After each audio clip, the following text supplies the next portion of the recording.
Hello and welcome to Frankly Speaking, where we dive deep into regional headlines and speak with leading policymakers and business leaders.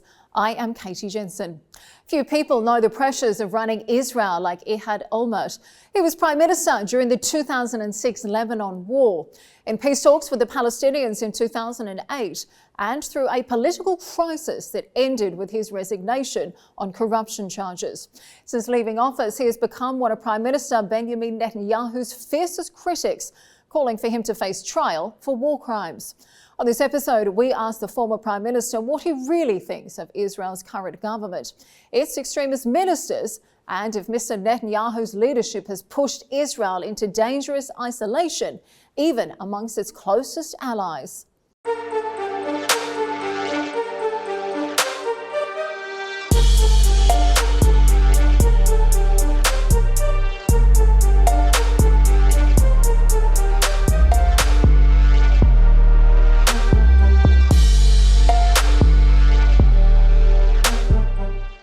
Mr. Olmert, thank you for joining us today on Frankly Speaking. Now, you are on the record as saying current Israeli Prime Minister, Mr. Benjamin Netanyahu, should be in The Hague and prosecuted for war crimes.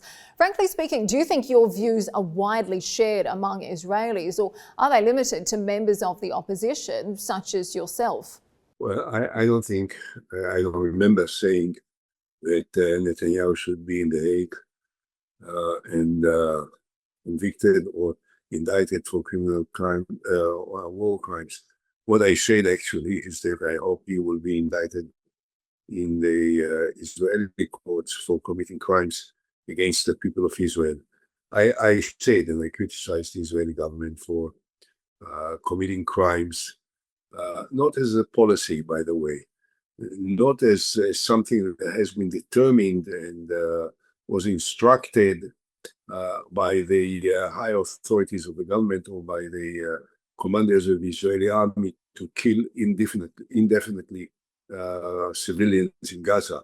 Mm-hmm. But the whole war, which is started after the violation of the temporary ceasefire agreement in March of 2025, is an illegitimate war. And in an illegitimate war, which is opposed by majority of the Israelis, over 70%, in which lots of Israeli soldiers will be killed when there is a serious danger to the lives of the hostages, and there will be thousands of Palestinians killed for a war which has no objective, which can't reach any goal, which will do nothing good for any party involved. Such a war is a crime, and I have accused the Israeli government for doing it. But I didn't suggest that the Prime Minister will be indicted in Hague. I'd rather indict him in Israel for the crimes that he committed against the people of Israel. Now, how many of the Israelis share this opinion? I thought that at the beginning, when I accused the Israeli government for making these terrible decisions, I was in a tiny minority. I think that now I'm part of a majority, that more and more Israelis understand that this is a war which should not be expanded and that should end right now to allow the exchange of the hostages and the beginning of a process. Okay, well, let me ask you in more detail then about the Israeli sentiment on the ground, because you're right, we've seen tens of thousands of Israelis take to the streets in recent days as well to protest the war and, of course, Mr. Netanyahu's latest plans to take over Gaza City. You've called his behaviour reckless. But on the flip side, we saw a Jerusalem Post poll back in June. That was after the latest Iranian conflict. That showed that Mr. Netanyahu's Likud party had actually surged in popularity after the Iranian war, gaining 2 seats, even though the opposition bloc still remains ahead. So where does the Israeli society now stand, in your opinion? Well, I'm not sure that I can give you an accurate answer for exactly where it is. It's true, probably, that after the attack against Iran and the success of the Israeli Air Force to control the air of popularity to Netanyahu, which he didn't have the wisdom and the understanding that he can pass away rapidly, and he did. I suggested in an article in The Economist, the British Economist, that had Netanyahu been smart, he would have then, immediately after the war, vis-a-vis Iran, he would have end the war in Gaza and make the exchange of the hostages, and then pull out from Gaza in return for an introduction of a security force coming to Gaza, made of Palestinians, of moderate Arabs from Saudi Arabia, from Egypt, from Jordan, from Emirates, from everywhere there, and that will take over and make sure that Hamas will not rise again into a position of dominance, and that there will be also an administration formed in order to govern Gaza instead of Hamas. Had Netanyahu done all this, then he may have win a great deal of support in the Israeli, more permanent and consistent support of the Israeli public opinion in the world. But he is a captive of the Messianic groups in his own cabinet, and of course, he didn't make use of this brief shining moment in order to change course, and he lost most of what he may have achieved on that particular moment. It does seem that with his popularity surging after the Iranian conflict, at least, it does appear that a large chunk of Israel's population does endorse this hardline approach. But I think another concern we've seen really is that the actions of this government have not only alienated Israel's allies, but also created deep divisions within Jewish communities worldwide. There are many who now say this right-wing coalition does not represent the Jewish faith at all, but is hijacking it in the name of violence, and much like terrorists of other religions, using faith as a shield for extremism. When we look at some of the comments from his ministers, people like Finance Minister Mr. Smotrich, who said there is no such thing as Palestinian people. He stood under a map of Greater Israel while saying that. He's also said the Palestinian village of Huwara should be wiped out. Or comments from National Security Minister Ben Gvir, who went on Israeli television and said his right to move freely in the West Bank is more important than Palestinians' freedom of movement. So, Mr. Olmert, let me ask you directly, if we consider these men's words and actions, in your view, are these men terrorists? Look, this is an easy part of the question is, yes, they are, in a way, in the sense that Ben Gvir was convicted in a series of different indictments in the Israeli courts for taking part in what is considered to be a terrorist actions in the past. But I think that the situation is somewhat more complex. Let's face it, on the one hand, there are these Messianic groups which are totally unacceptable to the majority of the Israelis. There is no question about it. They are extreme, they are Messianic. Yes, indeed, they want to expel all the Palestinians from the West Bank and annex the West Bank to be an integral part of the state of Israel. And so they want to do in Gaza. But I think that the majority of the Israelis are against it. And in the broader context of what we are talking about, let's not forget that in 2008, 2009, when I was Prime Minister, I proposed to the President of the Palestinian Authority a comprehensive peace plan based on the 67 borders, with a Palestinian state alongside the state of Israel, with the Arab side of Jerusalem as the capital of Palestine, with the old city of Jerusalem under no exclusive political sovereignty, not Israeli political sovereignty and not Palestinian political sovereignty.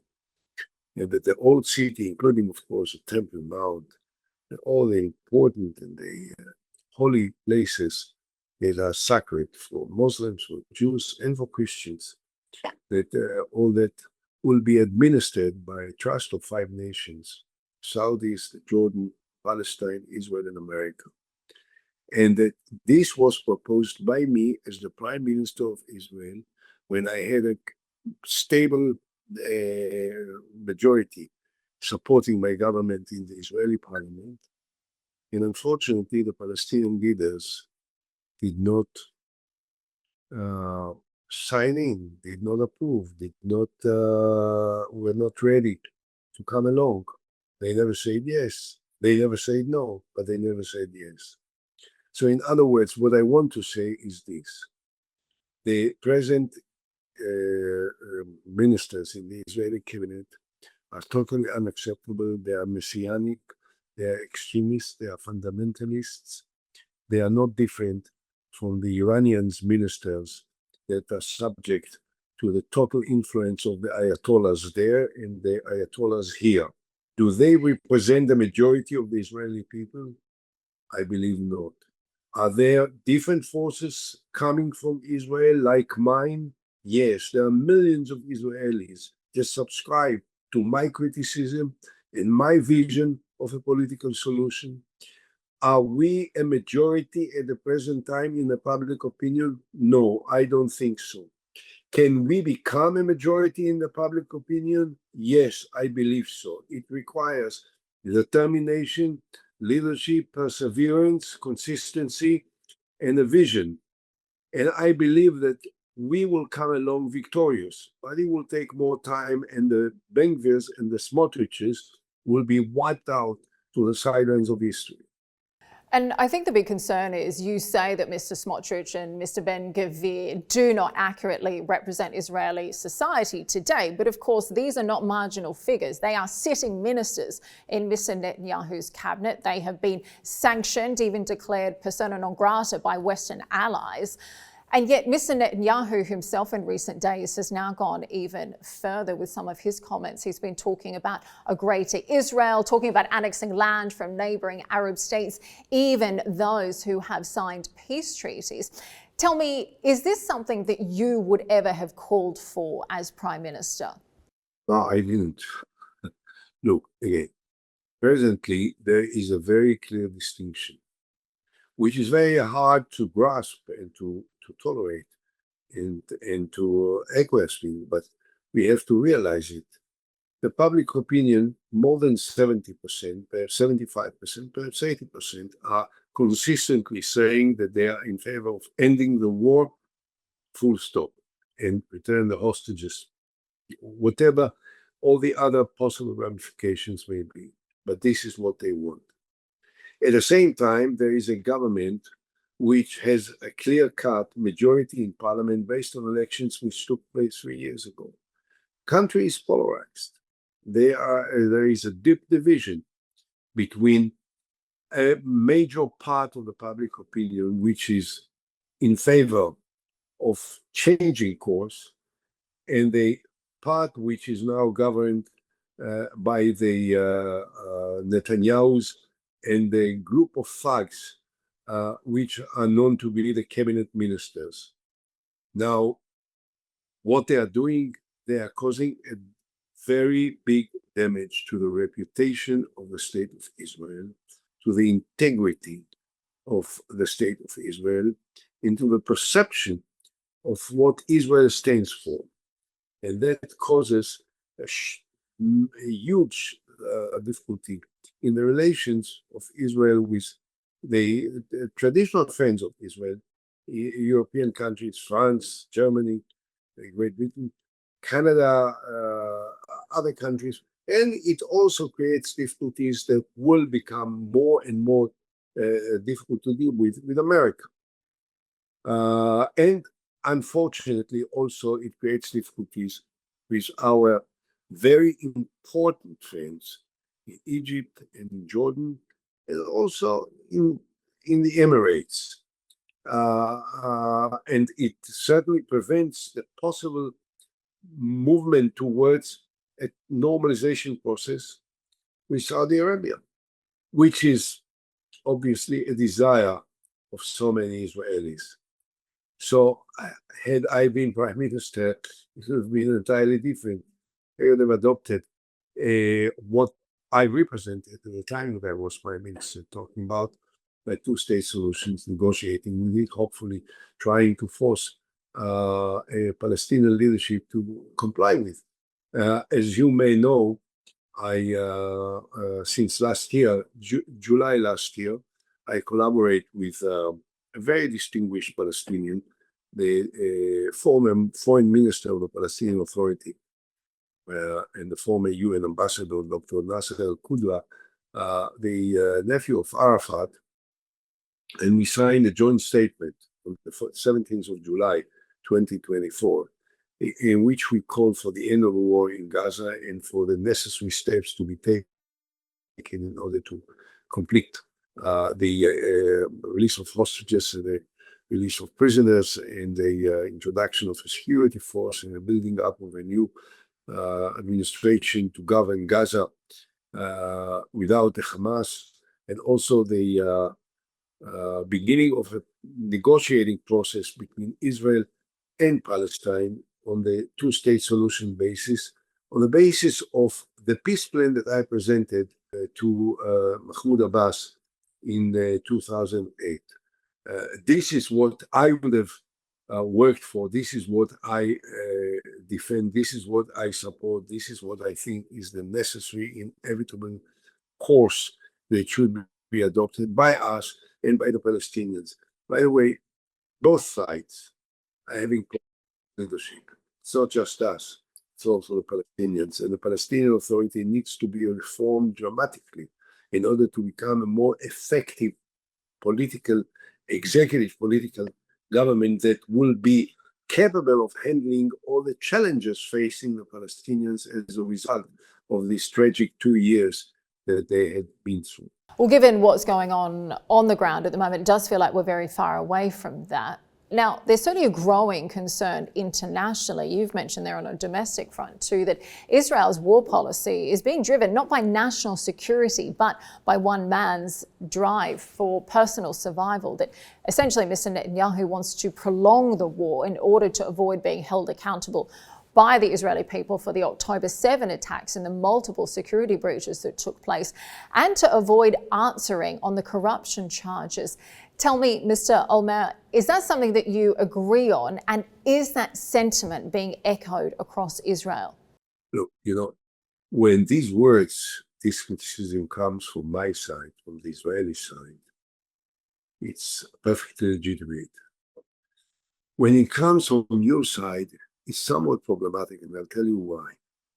Because it's very easy and simple for you to want to say that the war is dominated largely by personal interest of survivability of the Israeli Prime Minister, which is true.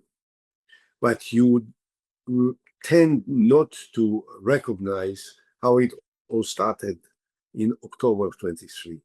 It started with a terrible, most atrocious, barbaric, horrific massacre of thousands of Israeli civilians by Hamas, by the Palestinians, breaking through the border into the private residences, not of soldiers in the military camps, but of private residences in their homes, in the living rooms, in the bedrooms, killing and raping and beheading children, the mothers, the elderly members of the families, in a surge of some crazy, barbaric, unbelievable cruelty that can't be forgotten and can't be forgiven. Now, all this has to be put into the context when we talk about the war. But do you what feel... we can say, allow me, please. What we can say, and I entirely agree, I say it myself, is that one thing was the 8th of October, and another thing is 22 months afterwards. What can be said now couldn't be said then.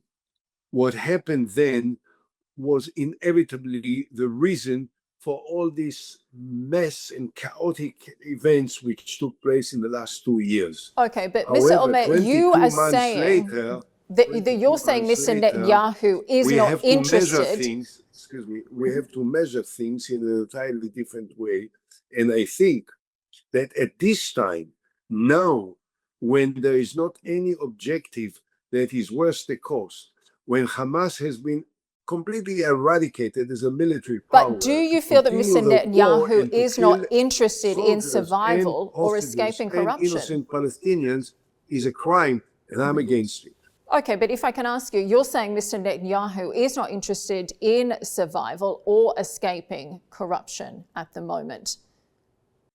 As I said, this is not what I say. This is what everyone says in Israel now, that this is an unneeded and unnecessary war, that there is not any national interest of Israel which can be served by continuing the war. And therefore, the inevitable conclusion is that it serves the personal interests of the Prime Minister. This is something which has been said by everyone, particularly after the Chief of Staff of the Israeli army say well, that let me ask you, expanding Mr. the Olmert. war now against Gaza, which is so densely populated with more than 1 million people, and where the Hamas is hiding inside the most densely populated areas with non-involved citizens, let me ask you, when we come back to the corruption charges, and a death trap for Israelis for something which doesn't serve any national interest is a crime, and you have to ask yourself, what does it serve? And therefore, many people conclude that it serves the personal interest.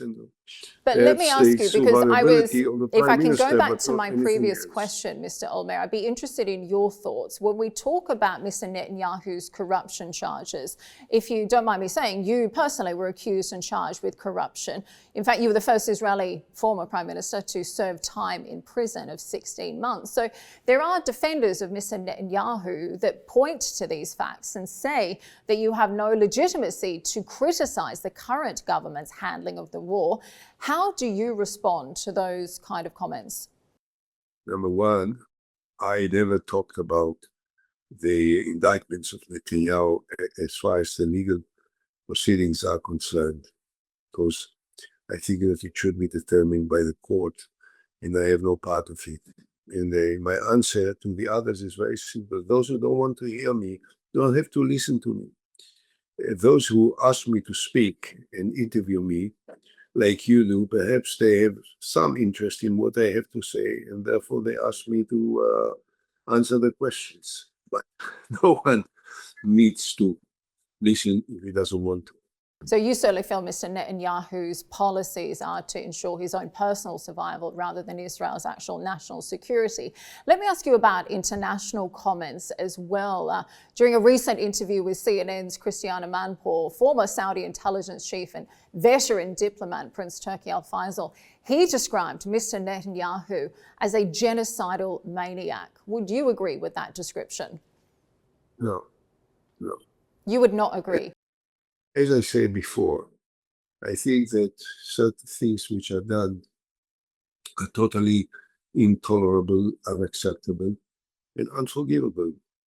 And there should be no war at this point, and that if there is one, which can't be largely explained by any genuine, serious security interest of Israel, then it's a crime.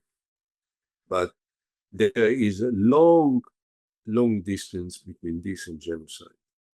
And I don't think that one needs to stretch these arguments far beyond the limits in order to disagree and to criticize the Israeli government. There is a lot of room to criticize the Israeli government for what is being done, rather than to stretch it into areas where there is not any serious factual basis that can justify. Well, Mr. Olmert, if you do not call killing 60 if you don't call killing 60,000 Palestinians, many of them women and children, flattening entire neighborhoods, if you do that, not determine that as genocide, then what is it exactly? Because multiple international bodies, UN related as well, have repeatedly called it a genocide. They've repeatedly referred to Mr. Netanyahu about his war crimes, as well as about starvation being used as a war tactic as well. If you would not call that genocide, what would you label it? I think I admire the exceptional effort you make in order to turn me into a defender of Netanyahu.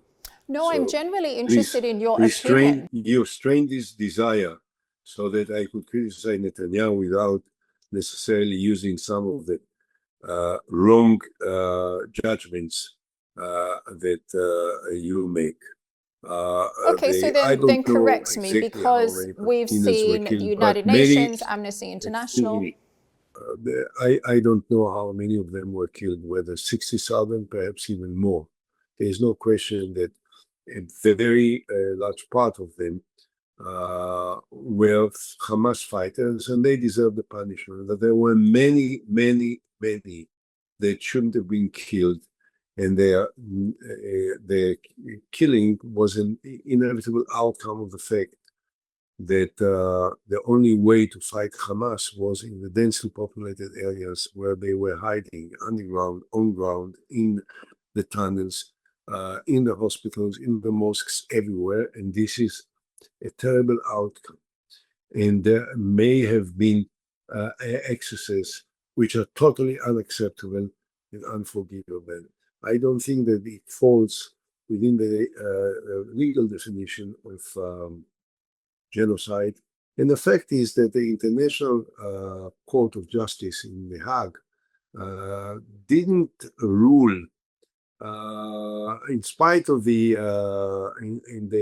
appeals that were made by South Africa and other countries to the International Court of Justice, that there is a war crime or that there is genocide, even a war crime which is committed and which has to be stopped. There was a warning.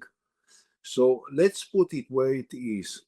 I think, and I said it, not you. You didn't have to force me to say it, because I initiated saying it in an article in the Israeli press to the Israeli people and to the international community that war crimes were committed. Okay, well then. And I criticized the Israeli government for doing it. And I can't tolerate it, and I can't forgive it, because I care for the lives of Palestinians just as much as I care for the lives of any human being, when there is no reason and no basis for killing it. Well then, there is a Mr. long way Olmert, from this here is your opportunity to correct that. That the policy of the Israeli government is genocide. It is not. It is even the government of Netanyahu, which is a bad government, which should be removed right away, which I am against, which I criticize, which I campaign against everywhere I can, in every place I can. Well, tell me then, because as I said, this is your opportunity committed to correct it, to cause genocide. Because one thing I would like to ask you, and as I said, this is your opportunity to correct it, and certainly you have been commented on as the Israeli Prime Minister who managed to get us closer to the peace process than any other in history. So I certainly cannot discredit that. But I want to pick up on something about you said with Hamas and civilians as well, because one question often repeatedly, quite rightly by Piers Morgan, is that Israeli officials seem to know exactly how many terrorists they killed, but cannot do the same for children and civilians. Now, Mr. Olmert, I know you have dealt directly with the IDF and the intelligence services. Tell me, how is that possible that they cannot differentiate between these numbers? I don't think that you have, and I have enough knowledge of how to be able to distinguish in the course of battle, in the battlefield, while they are shooting from all sides and people are killed, to be able to distinguish between those which are involved and those which are not involved, and those which can be called terrorists or fighters or killers or murderers, and those which are just bystanders or victims of coincidental circumstances and so on. I don't know. I can only say one thing. My judgment is that at some point, the war lost its legitimacy. For a very long time, when it started on the 8th of October, there was not one leader in the world, starting with Joe Biden, President of America, Prime Minister of Great Britain, President Macron, whom I have enormous respect for, Chancellor Scholz at that time, Prime Minister Meloni, and I But can Mr. name you Olmert, all of them. They all international law said is Israel clear. The has a Geneva right Convention is to crystal reach clear. out. Even if the Please, enemy allow me, hides among please, allow me civilians. to finish my sentence. Sure, but They all said Israel has a right to reach out for the Hamas leaders, knowing, and the Hamas fighters, knowing that they are hiding in the midst the response must be of a proportionate. population, And even and if that the there enemy will be hides a among collateral civilians, the damage. attacking army. There will be a collateral damage, and there will be many victims that are not involved, but this is an inevitable outcome of the situation that was created by Hamas. Yes, but the Up Geneva to a certain point, Convention, there was a legitimacy for this. but And the therefore, response I must don't be know to proportionate. distinguish, or I don't know how to offer the army to distinguish between those which are involved and those which are not. I can say that in as long as there was a legitimacy for the war, it was one thing. From March of this year, As I was saying earlier, the international law is clear. Even if the enemy hides among civilians, the attacking army must minimize civilian harm. The response must be proportionate. But let me slightly change direction, Mr. Olmert. I'd be interested to get your thoughts on another controversial area. What do you make of the so-called Gaza Humanitarian Foundation? There's been widespread reports about the number of Palestinians who were looking for aid who were killed near these sites. But there's also direct testimonies from a number of snipers who have directly acknowledged that they were ordered to kill hungry civilians as they reached out for food. What's your understanding of this? Look, I think that there is a lot of fake information about precisely the circumstances regarding the humanitarian supplies and how the Hamas is trying to provoke in order to reach out for food for their own needs, knowing that Hamas is not particularly careful about the lives of Palestinians, and they didn't show that they care so much for the Palestinians living in Gaza, and how much is it a result of very unacceptable practices of Israeli soldiers. I don't know. I say one thing, and this is at the bottom line, which I think what counts. Israel controls Gaza. We are in charge there. Therefore, it is incumbent upon Israel to provide the humanitarian needs in Gaza to everyone that needs it, effectively, comprehensively, and without the interference or on the provocations of whoever wants to disturb it. This is our responsibility. If it is done effectively, then it's all right. If it is not, it is our responsibility. So I don't know whether there were any orders. I really don't know, and I doubt that there were any orders that Israeli soldiers were asked to, snipers that were asked to shoot indiscriminately or to try and kill civilians that were trying to reach out for food in the humanitarian sites. It's hard for me to accept it, and I don't know that there is any evidence that can prove it. Well, perhaps Israel if people were killed, if humanitarian needs were not supplied properly, if it was not done in an effective manner that would satisfy the needs of all the people, it was the responsibility of the Israeli government, because we are in control there, and it should have been done by us. And we can do things, and the army that can reach out 1,200 kilometers into Iran and fight Iranians there effectively can't make any excuses for not providing the humanitarian needs 20 kilometers from the Israeli border. And fake news stories aside, perhaps Israel should not have prevented the UN from doing its job and allowing the unfettered distribution of aid. But we are in agreement in that area that certainly Israel, as the occupying nation, as the one carrying out the strikes, they have a responsibility to ensure that Palestinians have access to water, shelter and aid. Mr. Olmert, thank you very much for joining us today on Frankly Speaking. Really appreciate your insights as one of the rare people who knows what it takes to run Israel from the inside. We do appreciate your time. Thank you very much. Thank you.